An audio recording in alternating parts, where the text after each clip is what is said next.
kalau kita berbuat dosa kemudian minta ampun, Allah sudah bilang Allah akan mengampuni semua dosa hambanya selama taubat atau permohonan ampun itu dilakukan sebelum nyawa sampai ke tenggorokan. Kalau nyawa sudah sampai tenggorokan, malam yugorgir, kalau sudah sampai tenggorokan, maka pintu taubat sudah tertutup, tidak bisa lagi minta ampun. Maka selama kita masih bisa memohon ampunan kepada Allah dan kita bertaubat kepada Allah, lakukan. Wallahu a'lam.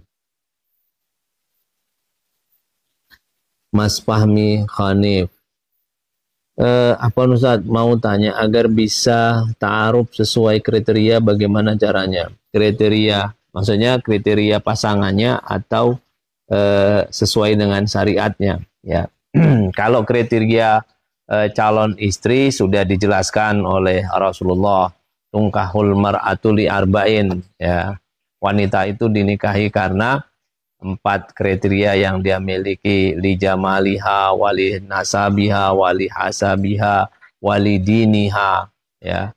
Karena cantiknya, karena nasabnya bagus, karena keturunannya dia bagus, dan karena agamanya. Tapi titik terpoin yang kemudian ditekankan oleh Allah, fadfar li diniha taribat yadaka.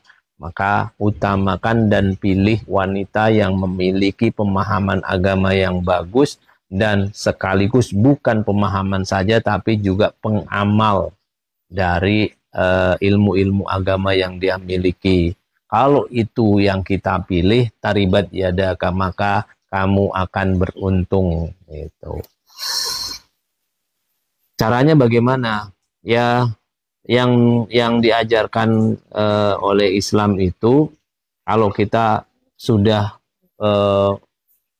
kenal misalnya, atau kita tahu seorang wanita, kemudian kita mau tahu, ya ada istilah kalau di dalam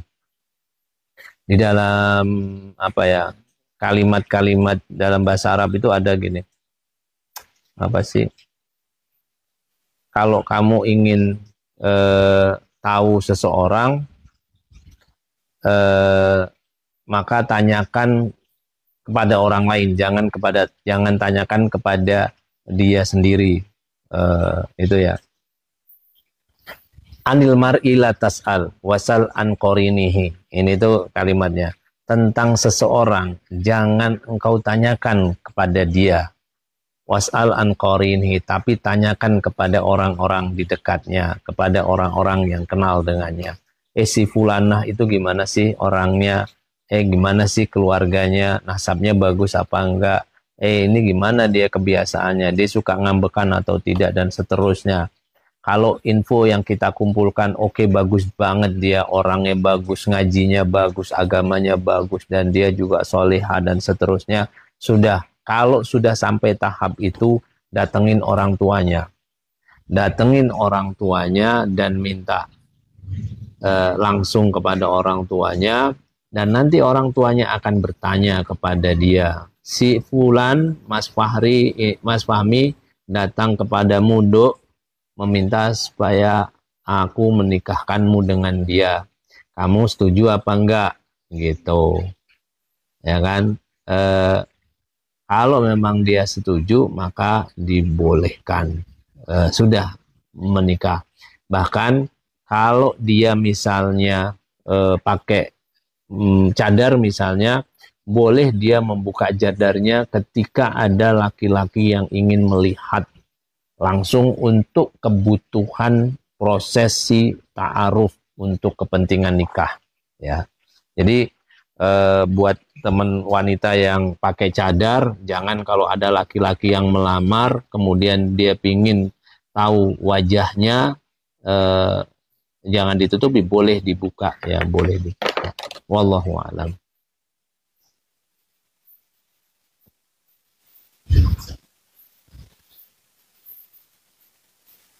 Berarti uang hasil kripto yang dibelikan sapi oleh seseorang lalu dipotong dan dibagikan orang lain haram.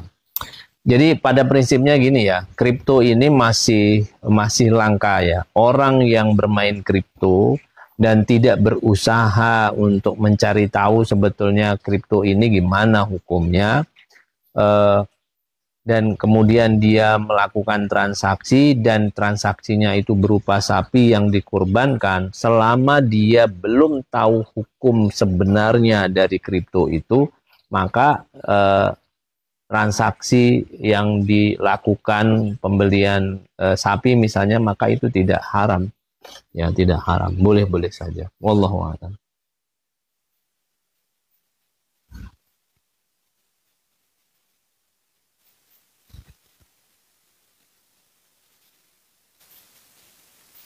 Huruf do sama goin saya belum